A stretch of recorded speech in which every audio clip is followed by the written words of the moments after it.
tayo na magpasalamat sa Panginoon sa kabila ng kalungkutan, sa kabila ng sitwasyon na meron tayo ngayon. Sabi nga, Diyos ay mabuti sa ating mga buhay. Amen. Kaya ngayong umaga, hinihiling ko po ang lahat na tayo po'y tumayo bilang pasimula sa ating gawain ito ngayong umaga. Awitin po natin na gaano man kalayo na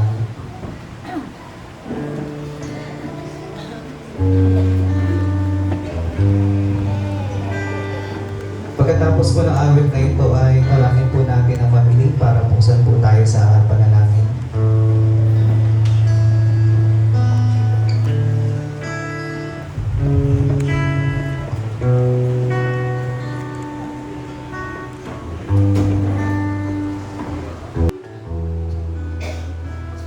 Ayan, sandali po tayo manalangin. Itungo po natin ang ating mga ulo. Damhin natin yung presensya ng Panginoon ngayong umaga. Minsan pa, Panginoon, pinupuri, sinasamba, dinadakila, winawalhati, itinataas at pinaparangalan ang pangalan mo, Panginoon, ngayong umaga. Salamat, Panginoon, sa patuloy na pagbibigay mo sa amin ng buhay at hininga sa kalakasan ng katawan. Salamat, Lord, sa lahat. Salamat, Lord, sa kabila ng kalungkutan. Nariyan, Lord, yung yakap ng init ng pag-ibig at pagmamahal. Nariyan, pinapadama mo yung presensya mo. Yung kaaliwan mo sa bawat isa, especially, Panginoon, sa pamilya ng naiwan at ibasyon. Salamat, Lord. Salamat. Ang dalangin namin, Lord, sa huling silya namin kay ibasyon. Ang dalangin namin, Lord, yung kaluluwan niya ay makarating sa iyong kaharian. Alam namin, Lord, na sa piling mo na siya. Masakit man, Lord, pero thank you so much, Father God. Dahil alam namin, Lord, masaya ang bawat isa. Masaya yung pamilya niya na iniwan niya, Lord. Dahil naniyang ka sa piling nila, Panginoon.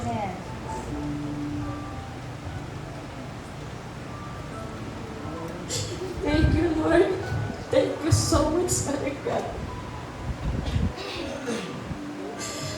Lord, salamat, Panginoon. Hallelujah. Salamat, Lord, sa mga pagkakataon ito. Salamat din, Lord, sa lahat ng mga narinig. Tapos puso yung makikita ng ating nila.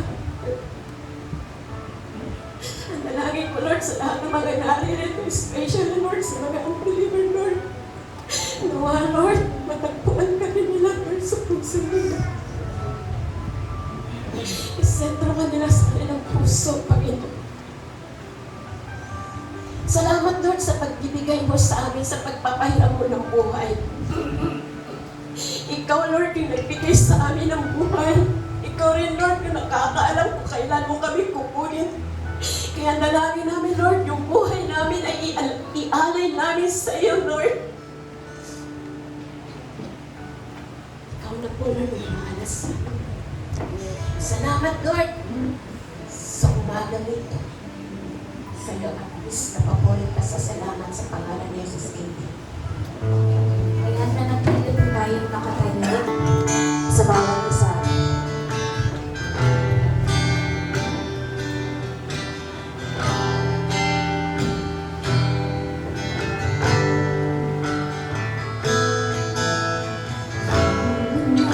Pag-as ako dahil ikaw ang buhay ko.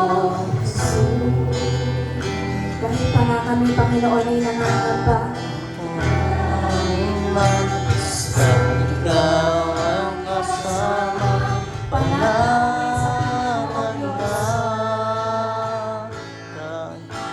Ikaw lang ang sasambahin, pag-ibig man ay madilim. Jesus, kahit kami ay puno ng mga suliranin, dahil ikaw ang awitan, ikaw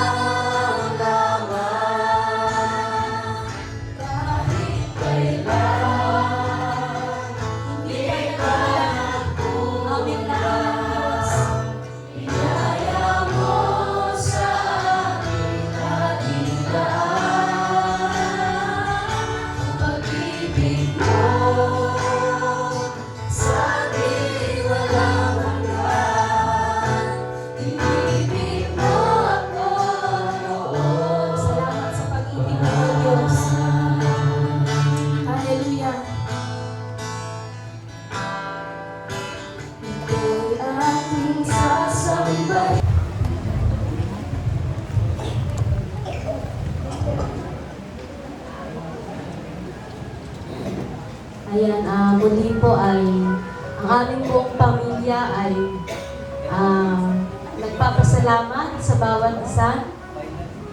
Salamat po sa bawat isa na nakidalamhati, nakiramay sa kung anong sitwasyon meron ang pamilya namin sa kasalukuyan. Sa lahat ng nangyayari sa buhay natin, isa lang yung lagi nating sinasabi. Lalo na sa mga Kristiyanong katulad natin, yung ganitong pangyayari dito negative, ito ay isang positibong pangyayari na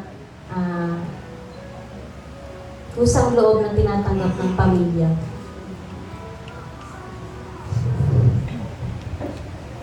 Salamat sa Panginoon. Akala ko wala na akong iiyak. Kasi kahit buhay pa si nanay, talagang bilang isang anak, masakit talaga na nakikita na nakaratay sa higaan ng nanay mo. Pero sa kabila ng mga nangyayari, still, salamat sa Panginoon sa pagbibigay niya sa amin ng isang nanay na katulad ni Nanay Basyon. Yung last 6 nights natin, na isa-isa natin, ano ba yung mga ugali, ano yung pagkatao ni nanay na alam ko nalaman nyo or yung iba sa inyo ay kilala na kung sino si Lola Basyon.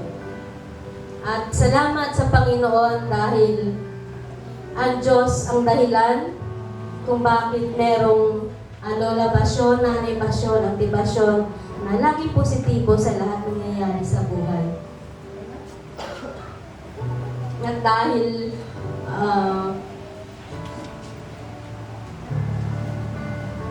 kahit masakit, sabi natin, lahat ng nangyayari ay masakit, bagaman ito ay talagang kalooban ng ating Panginoon. Personally, napakasakit sa akin. Kasi yung huling kasama ko si nanay dito, yung si tatay yung nakahiga dyan. Pero wala pang 2 years, Feb 24 na wala si tatay. So ngayon nandito ulit tayo, si nanay naman yung nakahiga dyan sa harapan. At salamat sa Panginoon sa 83 years na buhay na ibinigay ng Panginoon sa kanya. Masakit na wala na si nanay, wala na sasalubong sa amin tuwing uuwi kami dito. Kasi kami po talaga ay medyo malayo. Ako lang yung napalayo sa aming 7 magkakapatid. Sa Talabaan ako. Ako yung medyo hindi palaging nakikita ni nanay. Kaya talagang pag nag-ano sa GC na si Rodel, pag nag-chat yan sa akin, tita, nahanap ka na ni Lola. Umuwi ka daw muna.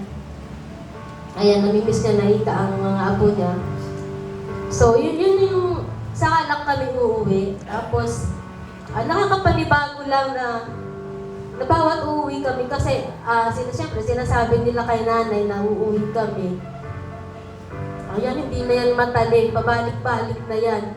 Papunta kay Ate Lily, pabalik-balik na hindi kami nadating pabalik-balik. At kapag narinig niya na dumating yung tricycle or yung motor, nandun na yan sa garahe, nag-aantay na sa amin. So ngayon, nakakapanibago na wala ng Lola Basyon na sasalubong sa amin. Okay lang sana na kahit walang sasalubong, basta pagdating namin doon sa bahay, nandun siya. Pero from now, talagang wala na. Nandun na siya, kasama niya na si tatay. Lagi natin tinatanong sino nga ba talaga si nanay. Ayan, isa-isa na nga nung nakaraang mga gabi, isa talagang ulirang nanay. Lalo na yung mga apo niya na talagang nakasama niya ng medyo matagal na panahon. Kasi ako po talaga 15 since nag-high school po kasi ako, madalas nasa bayan na ako, And syempre medyo maaga akong nagkaroon ng pamilya, kaya talagang hindi ko nakasama si nanay ng medyo matagal. Pero sa kabila ng lahat ng yon, yung closeness, yung pagmamahal ay talagang nandoon. Yung bonding ng pamilya ay talagang nandoon. Si nanay ulirang nanay yan. Bagaman, kagabi nga sabi ni Ate Lili, pagdating sa gawain bahay, talagang si tatay talaga ang inaasahan namin. Pero sa pag-aalaga naman sa pagmamahal ay busog na busog kami sa pagmamahal ng isang nanay pasyon. Naalala ko nung bata ako, kasi ang mga tatay medyo hindi siya Pause ka na. hanapin ng mga anak. Naalala ko elementary ako, siyempre nanay, parang yun yung nagbibigay sa akin ng panibagong lakas after nung maghapon kong pagpasok. At kapag hindi ko nakita yan si nanay, parang lungkot-lungkot sa pakiramdam. Na kapag paakit ko ng bahay, wala akong nanay na makikita. Or every time nagigising ako sa morning or sa, di ba, mga bata natutulog pagtanghali, ang unang-unang hahanapin ng mga mata ko si nanay. At kapag hindi ko siya nakita, ayun, parang iba yung lungkot, lalo na sa mga bata ngayon talagang pagmulat ng mata, nanay yung gusto nilang nakita. So nakakalungkot lang na never nang mangyayari sa akin yun, namumulat ang mga mata ko na nakikita ko na si nanay. Nakikita ko pa si nanay. Sabi nga, if I have given a chance to choose, papipiliin ulit ako ng isang nanay, I will choose Nanay Passion again and again. Wala akong ibang nanay na pipiliin. Simula pagkabata ko, naramdaman ko kung gaano siya kabuti. Alam ko na siya yung nanay na itinalaga na ibinigay ng Diyos para sa aming pamilya. At ito yung huling bagay na ginawa niya sa akin. Last week ng October, yan, nag-message ang Sir Rodel sa akin. Sinend yung picture ni Lola na panas na yung paa niya. So, umuwi kami. Kwentuhan kami dun sa kanila kasi madalas talaga madadating si Lola. Nandun sa bahay niya, mag-isa lang talaga siya. So, nakita ko siya nandun, nakaupo. Nagkwentuhan kami. Sabi ko sa kanya, kasi nalaman ko na siya, hindi na talaga siya natikim ng matatamis. Eh, syempre, pag ano, yung pagkakape, talagang nawala na sa kanya. So, sabi ko sa kanya, Nay, paano kako yan? Hindi na kako ako makakatikim ng kape mo. Hindi mo na ako may pagtitimpla ng kape. Medyo mahina na siya noon. Madalas na siyang natutumba or nahihirapan na siyang tumayo. Sabi niya sa akin, oo nga, Ika, maano na siya mag-talk noon. Talagang konting-konti na lang yung mga lumalabas sa bibig niya. Pero nung time na yun, sabi niya sa akin, oo nga, Ika, eh. Tapos siya, kwentuhan lang kami, and then niyaya ko siya, na although alam ko na medyo hirap na siya maglakad, sabi ko, tayo doon kila Ate Lili. Ayan, di lumabas na siya kasi dalawa yung exit doon sa bahay. Meron dito, tapos meron papasok kila Manong Edwin. Doon siya pumunta siya doon, ako dito, kasi bago dating kami, syempre sleepers ko nandun sa labas. So, hinanap ko siya. Ang ina-expect ko ay, nauna na siyang pumunta doon kay Ate Lili. So, pag silip ko, wala naman, wala akong nakitang nanay. So, pumasok ako sa kusina ni Ate Nining. And then, nakita ko siya na nagtitimpla ng kape.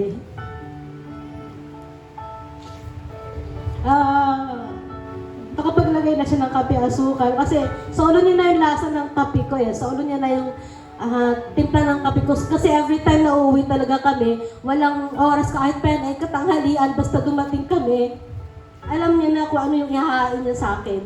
Kape talaga. So that time, yung naabutan ko so ako naman, nataranta ako kasi naabutan ko talaga siya nagbibit-bit ng thermos. Yung thermos ay punong-puno ng tubig. Talagang nangihinig pa yung kamay niya. Parang may buhos yung tubig doon sa tasa.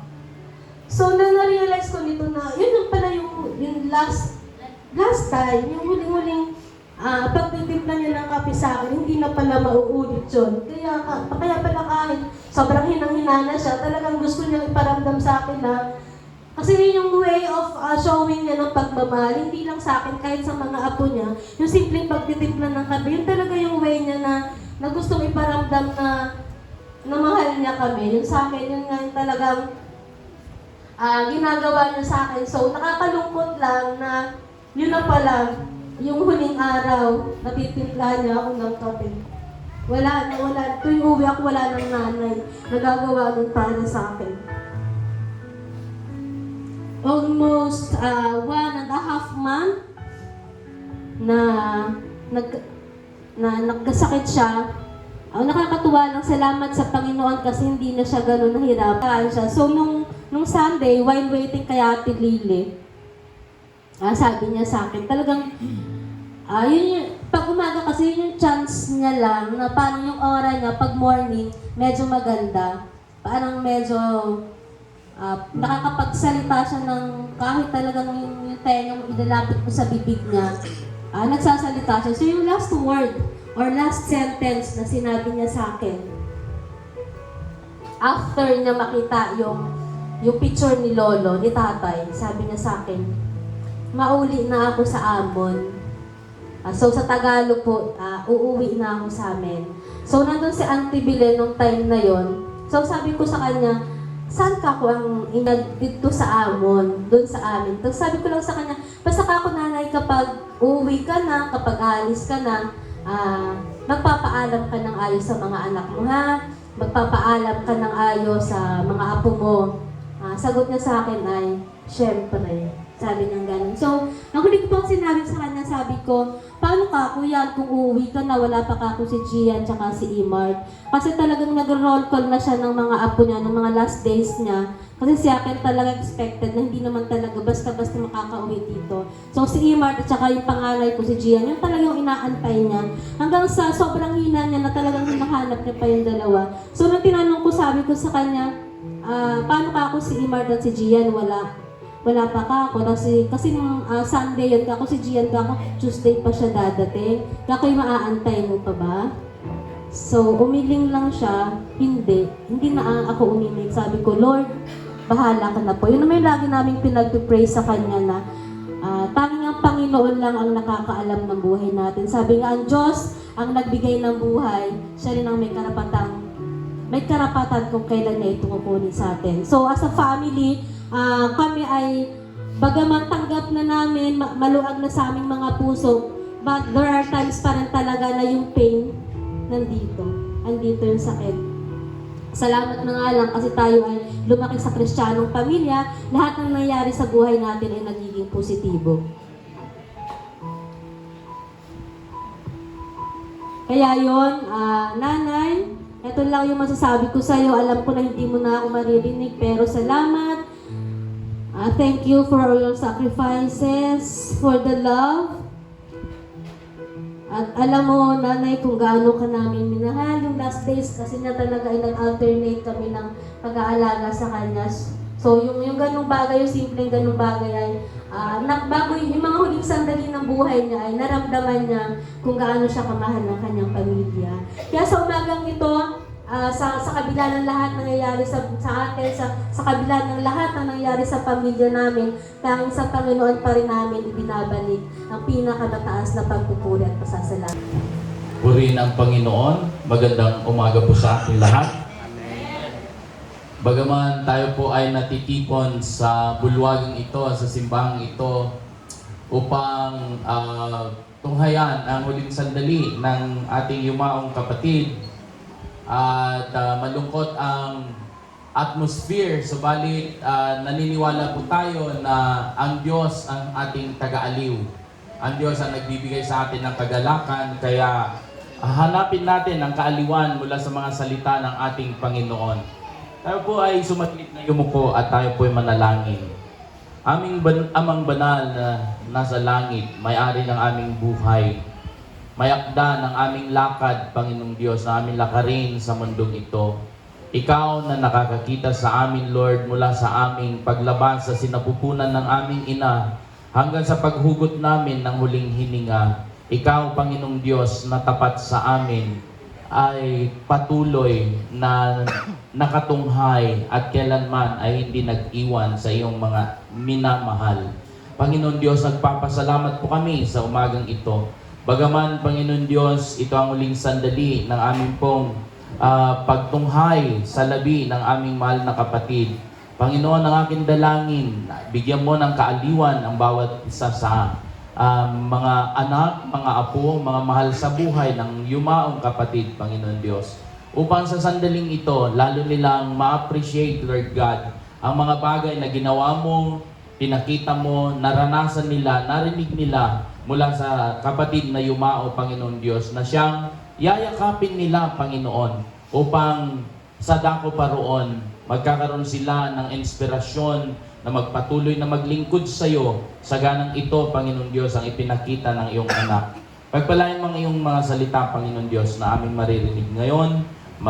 Kami, Panginoon Diyos, ay huhugot ng kaaliwan mula sa iyong mga salita na magbibigay sa amin ng lakas upang patuloy na harapin ang buhay. Salamat po, Panginoong Jesus. In Jesus' name we pray. Amen. In Psalms 116 verse 15 says, "Precious in the sight of the Lord is the death of His saints." Sa araw na ito, tayo po nagkakatipon na may bigat ng mga puso. Meron pong damdamin ng kirot. Merong panghihinayang sa mga sandali na tanong. Subalit, ang salita ng Diyos ay nagbibigay sa atin ng katugunan. Nagbibigay sa atin ng kapayapaan at nagbibigay sa atin ng katiyakan at pag-asa na ang lahat ng bagay na nangyayari sa ating buhay, siya po ang may akda. Dito po sa verse na ating binasa, hindi po idinideny ng Biblia ang kamatayan. Dahil talaga po ang tao ay namamatay. Ang tao itinakdang isilang at mamatay. At sabi nga po sa Hebrews 9:27, "It is appointed unto man once to die, and after that, the judgment." However, this verse does not deny our sorrow, but it gives us hope, comfort, and assurance. Ang sabi niya, "Precious in the sight of the Lord is the death of His saints." Una po, death is not forgotten by God. Hindi po nakakalimutan ng Diyos ang kamatayan. To us, ang kamatayan ay kawalan. No? Sa atin, ang kamatayan ay kawalan. Pero sa Diyos, ang kamatayan ng kanyang mga anak ay hindi po napapalagpas. Alam po ng Diyos ang ating mga pagluha. Ang sabi niya sa Psalms 56 verse 8,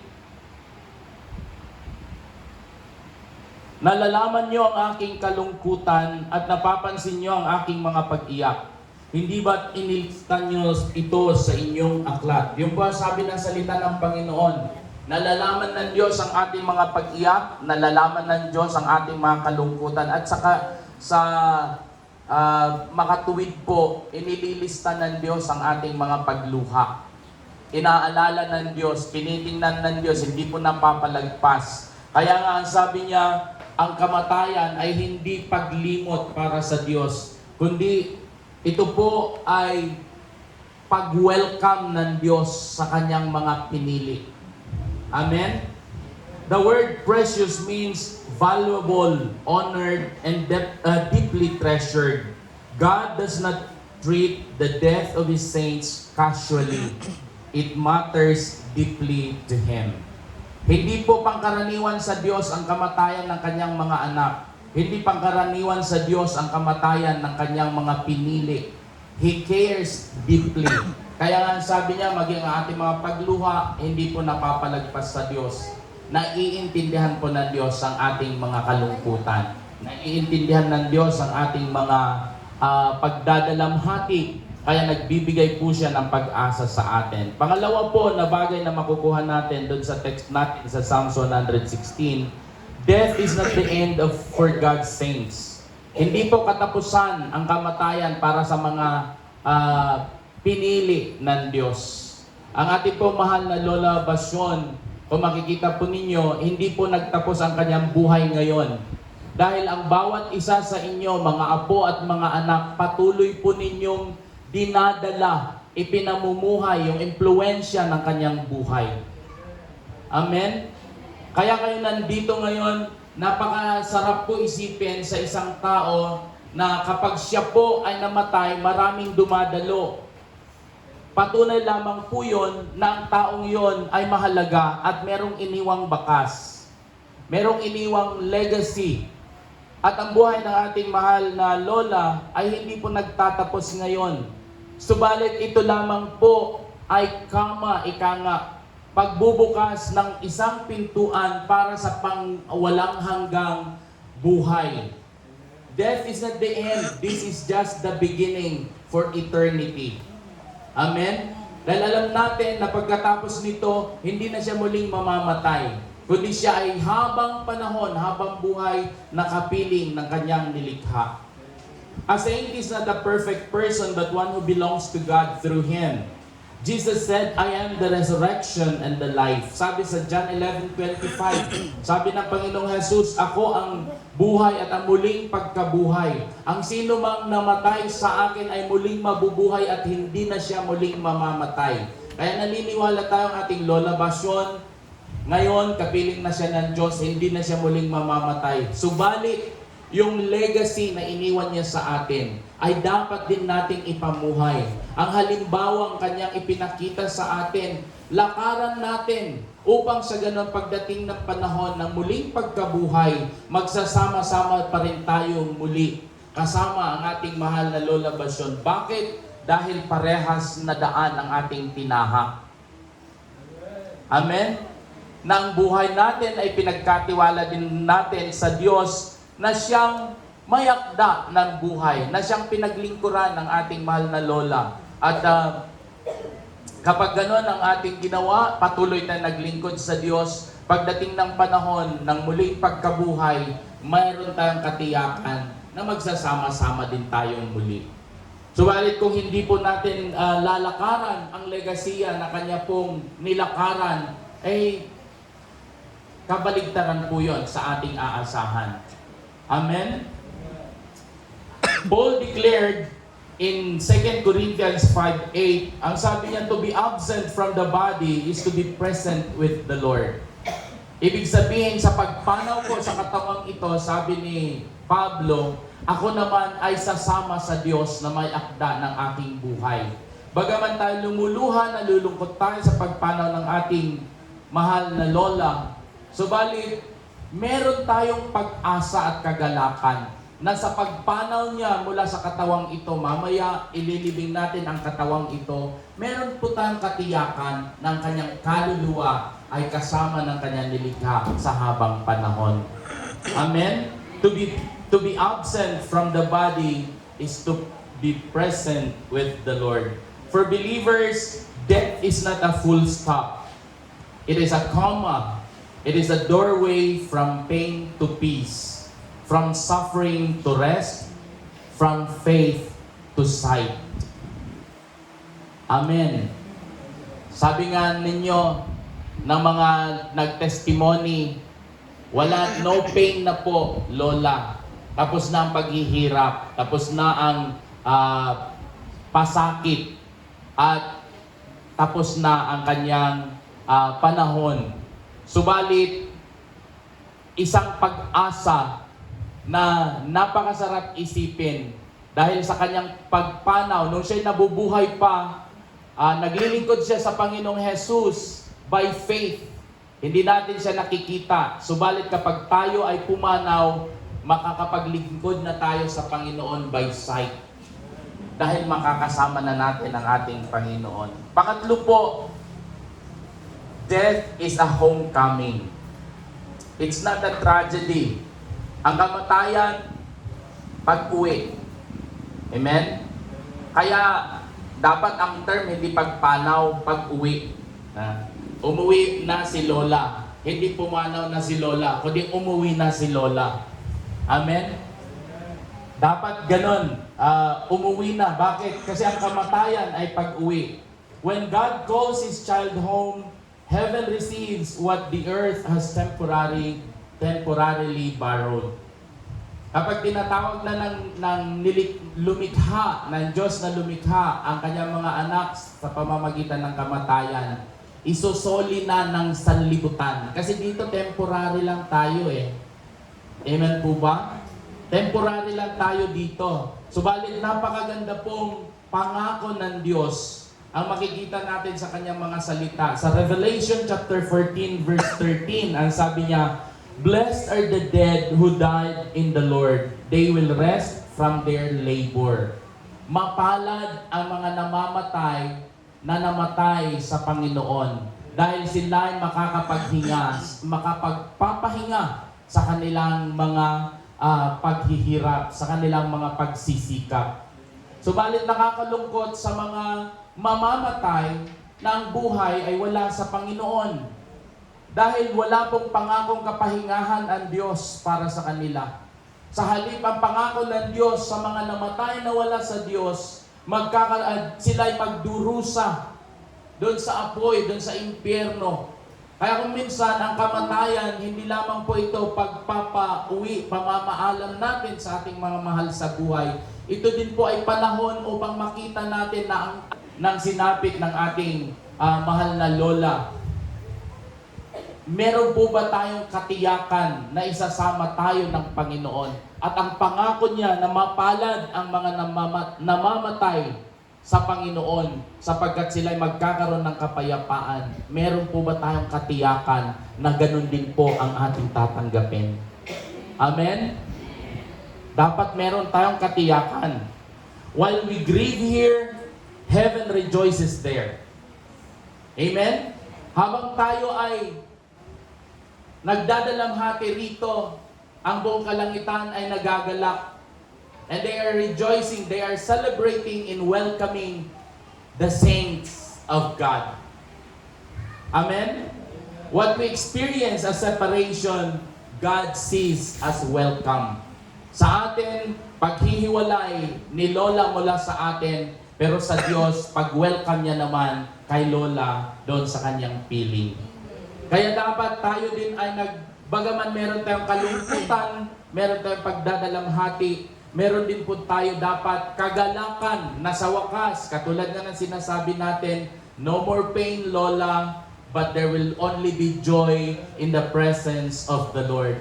Dahil ang sabi ng Panginoon in Revelation 21 verse 4, He will wipe all our tears. Pupunasin niya ang ating mga luha. Kaya kung ano man ang ating mga paghihirap dito sa mundo, magkaroon po tayo ng pag-asa.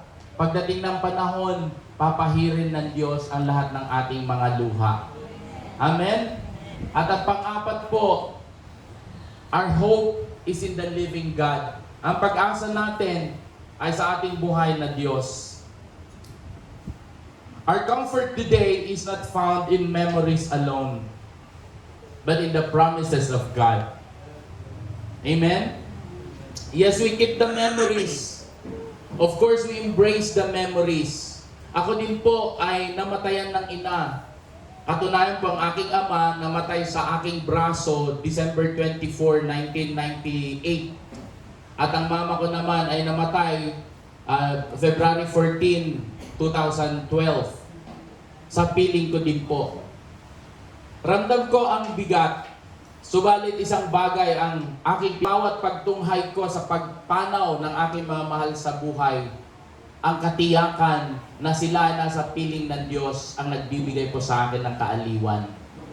May kalungkutan sa pagpanaw nila, subalit may kagalakan na hindi nasayang ang kanilang buhay dahil naipakita nila kung paano maglingkod sa Diyos na siya kong nilalakaran hanggang ngayon. Kayo po mga kapatid, mga pamilya ni Lola, kayo ang patunay na si Lola ay isang mabuting lingkod ng Diyos.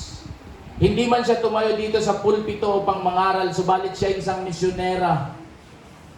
At ginampanan niya ang kanyang misyon na kayo ay dalhin sa piling ng Diyos. Kaya kung talagang mahal niyo siya, huwag niyong sayangin ang legacy na itinuro at ipinakita niya. Na ang buhay na ipinamuhay niya maging halimbawa sa inyo upang inyong lakaran, yakapin, ituro sa inyong mga henerasyon. upang sa ganon, pagdating ng panahon, there will be a great revival and we will be together. Pagharap natin sa Panginoon, makikita nyo din si Lola naroon at sasabihin niya, Panginoon, ito ang aking mga anak, ito ang aking mga apo, lahat sila'y naglingkod sa iyo dahil yun ang itinuro ko. Hindi po ba napakalaking pag-asa? Hindi po ba napakalaking hope, napakalaking comfort para sa atin? Amen? That's why I said our comfort today is not just about the memories, but it's about the promises of God. In Psalms 34 verse 18 said, the Lord is near to the brokenhearted. We know that the Lord is near. Kaya kung tayo man ay nalulungkot, actually ang kalungkutan sa pagpanaw, hindi itong ngayon hindi pa natin mararanasan, lalo na yung mga malapit talaga sa kay Lola. Kasi ngayon nakikita pa natin siya, maraming mga tao, di ba? Pero pagka wala na siya, doon natin lalong mararanasan yung kalungkutan. Yung sabi ng kanyang bunsong anak na sa bawat pag-uwi niya, wala nang lola na sasalubong. Doon ang higit na malungkot, masakit, na sa bawat paghakbang mo papasok sa kanyang tahanan, yung bigat ramdam na ramdam mo dahil hinahanap mo isang lola basyon na sasalubong sa iyo. Subalit may pangako ang Diyos. Amen? Ang kanyang pangako, malapit siya sa mga, ang puso ay nababagabag. Kaya tayo, kapag ka nanlulungkot, lumapit tayo sa ating Panginoon dahil siya nagbibigay sa atin ng kaaliwan. In 1 Thessalonians 4:13, ang sabi niya, we do not grieve as those who have no hope. Hindi tayo nagluluksa na katulad ng mga walang pag-asa. Subalit sa ating pagluluksa, tayo ay may kaaliwan at may pag-asa na ang ating pagluluksa ay hindi dahil wala tayong, dahil alam natin na habang panahon na hindi na natin siya makakasama, kundi sa gitna ng ating pagluluksa, meron tayong pag-asa na isang araw muling magkakasama din tayong lahat. There will be a great reunion. If our loved one trusted in Christ, their story did not end. It was fulfilled. Amen? Ulitin ko po. Ang ating mga mahal sa buhay, kung si nanay, alam nating naglingkod sa Diyos. Alam natin na ang kanyang buhay ay itinalaga niya sa ating Panginoon. Hindi po nagtapos ang kanyang buhay. Maraming salamat lahat po ng apo na nandito. Dito po tayo na. At habang inaawit po namin ang awit dito para kay Lola, ay sige po, pwede na po kayong lumapit dito sa labing ni Lola para po sa huling silya. Bago po tayo pumunta ng sementeryo.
panindigan. Lahat na gawin mo, ganyan lagi ikaw sana mo. Lahat ng niya ang laging hangad mo. Patawad ay lagi sa puso. Malaki na matitiis ang isang anak. Ika'y dakil